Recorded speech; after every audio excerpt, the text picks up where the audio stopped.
Tingginya konsumsi masyarakat terhadap bumbu dan rempah dalam olahan makanan membuat penjualan lada bubuk banyak peminatnya. Namun, kondisi ini justru menjadi ladang bagi sejumlah oknum pedagang curang. Demi meraup untung berlipat, mereka sengaja membuat lada bubuk dengan campuran semen.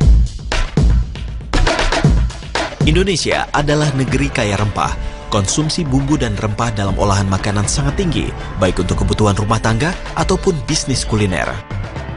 Seiring dengan kebutuhan masyarakat yang memilih cara praktis, maka penjualan lada dalam bentuk serbuk atau bubuk juga banyak peminatnya. Mirisnya, ini justru menjadi ladang bagi sejumlah oknum pedagang curang. Mereka sengaja membuat lada bubuk dari semen.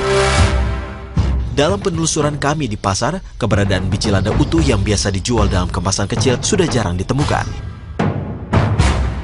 Di beberapa pasar yang kami kunjungi, lada bubuk mudah dijumpai, baik yang memakai merek ataupun curah dengan berat beragam. Bahkan dijual dalam bentuk eceran Rp1.000. Kami pun menemukan oknum yang ikut meraup untung dengan cara tidak terpuji, yakni mencampur lada dengan semen.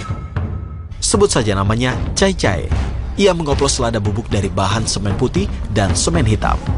Cai-Cai memilih memalsukan lada dalam bentuk bubuk karena dinilai lebih mudah ketimbang lada utuh. Cai-Cai sudah 4 bulan menjalankan bisnis lada palsu seorang diri. Awalnya ia berkomplot dengan 7 orang rekannya membuat lada palsu dengan campuran semen. Barang-barang dikira cuman merek masing-masing.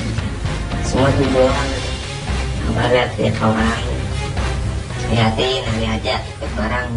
Setelah saya jalan masing-masing 3 bulan 4 bulan bentrok. Nah ribut lah cekcok mencak sekarang ya. Setelah saya jalan masing-masing. Kepada kami, Cai-Cai menunjukkan bagaimana ia mengoplos lada yang ia jual ke beberapa pelanggannya. Cai-Cai mencampur bubuk lada dengan semen putih dan semen hitam. Penggunaan semen putih dan semen hitam agar warna bubuk lada oplosannya mirip dengan bubuk lada asli. Jika warna yang diinginkan telah sesuai, lada oplosan ia kemas dalam plastik. Tiap kemasan berisi 2 sendok lada bubuk oplosan atau sekitar 15 gram dengan harga jual Rp1.500. Untuk mengelabui pelanggan, Cai-Cai menggunakan merek atau label yang ia buat sendiri. Siapa sangka, lada yang selintas sama dengan bubuk lada asli ternyata berbahan baku semen. Produk lada oplosan buatan Cai-Cai tidak ia jual ke pasar-pasar ataupun warung kelotong. Menurutnya, untuk bisa tembus ke pasar, Cai-Cai harus bekerja sama dengan pihak keamanan pasar. Selain itu, beberapa temannya sudah terlebih dulu menguasai beberapa toko bumbu, sehingga ia memilih pangsa pasar lain. Langsung nego ke pasar sendiri nggak terkok. Kalaupun dia ada yang bisa masuk, ya mungkin ya main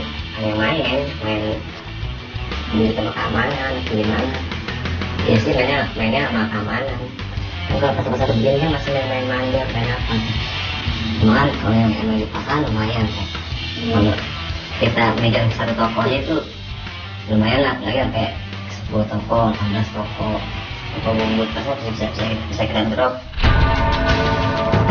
Cai-Cai pun menyasar pemilik warung makan yang sudah kenal dan percaya dengan Cai-Cai.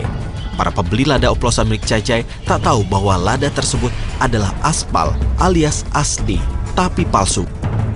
Meski penggunaan bumbu dapur seperti lada hanya dikonsumsi dalam jumlah sedikit di tiap racikan masakan, namun jika berasal dari bahan yang tidak layak konsumsi, maka bisa mengancam kesehatan.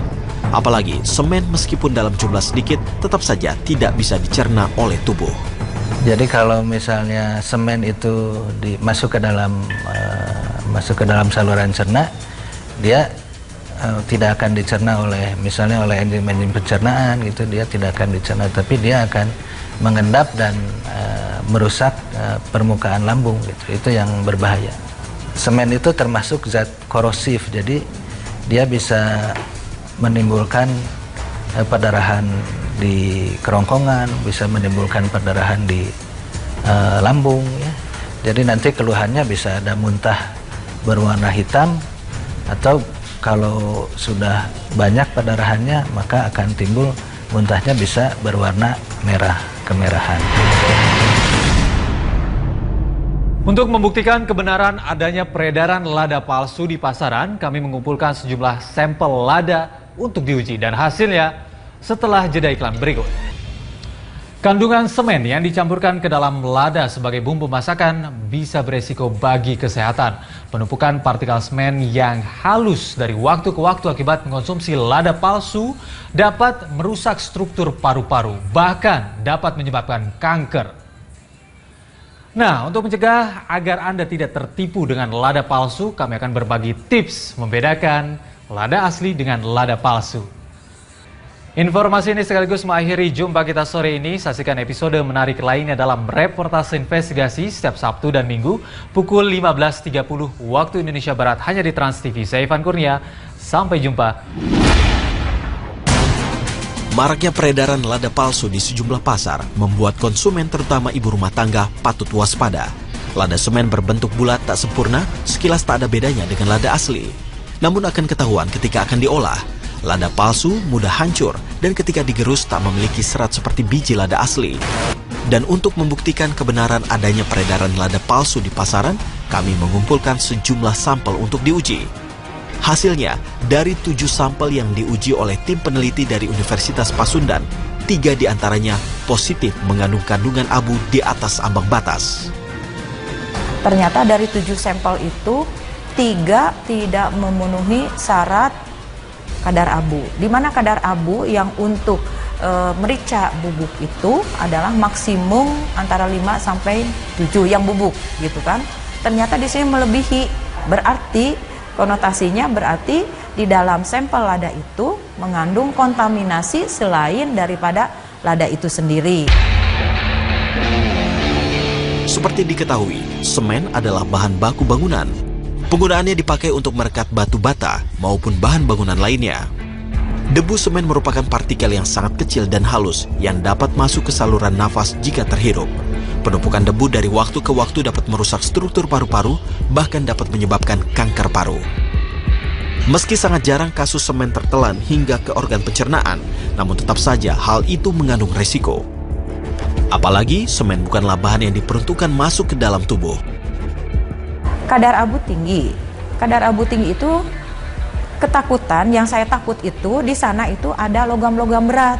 Di mana logam berat yang paling berbahaya misalkan ada PB, ada Hg, ada arsen. Nah, itu biasanya terdeteksi dengan kadar abu yang tinggi. Lada itu kan dipergunakan hanya untuk bumbu.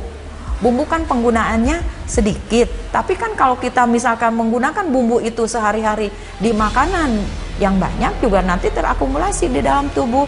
Jadi kalau misalkan di sana misalkan disinyalir ada logam berat yang berbahaya, itu akan mempengaruhi terhadap sirkulasi makanan di dalam tubuh kita, itu akan berbahaya.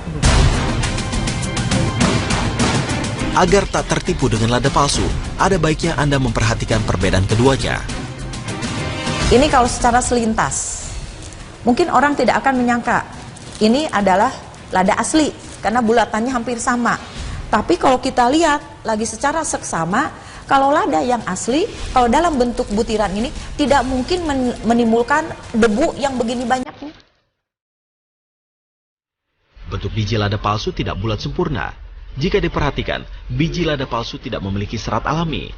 Warna lada palsu juga lebih putih jika dibandingkan dengan lada yang asli.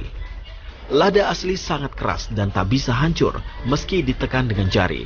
Sedangkan lada palsu mudah sekali pecah. Jika dimasukkan ke dalam air, lada palsu akan cepat hancur, sedangkan lada asli tetap bulat utuh. Perhatikan juga bagian kemasannya. Jika kemasan plastik terlihat berdebu, maka Anda patut waspada. Warna pada lada bubuk asli dan palsu sedikit berbeda. Lada palsu lebih putih dibanding lada bubuk yang asli. Ini adalah sampel yang masuk ke jurusan Teknologi Pangan Universitas Pasundan. Ini ladanya lada bubuk. Nah, tadi saya katakan bahwa yang sebelah kiri saya ini kadar abunya sudah tinggi. Ini sudah tidak wajar lagi. Sedangkan yang di sini, yang di sebelah kanan saya, ini kadar abunya memenuhi syarat standar nasional Indonesia. Nah, kalau kita lihat selintas, coba kita ini kan ya. Nah, ini warnanya, coba lihat. Kelihatan kan warnanya? Nah, yang ini putih banget kan? Putih sekali. Ini kalau saya katakan ini hampir menyerupai pada kapur, warna kapur kan ya. Terus kemudian dari aroma. Nah, kita lihat ini volumenya banyak kan, beratnya banyak. Ini sedikit. Kalau dicium di aroma, ini enggak tercium. Harusnya kan ini yang menyengat. Kalau lada kita cium sedikit aja langsung. Apalagi dalam jumlah yang banyak kan, kesini itu ada senyawa yang masuk ke dalam aliran udara di hidung kita. Nah ini biarpun sedikit, nah khasnya lada sudah tercium di sini. Membuat hidangan sehat untuk keluarga adalah hal utama. Pemilihan bumbu atau rempah serta bahan makanan yang sehat adalah prioritas. Jadi, tetaplah menjadi konsumen yang cerdas. Tim Reportase Investigasi.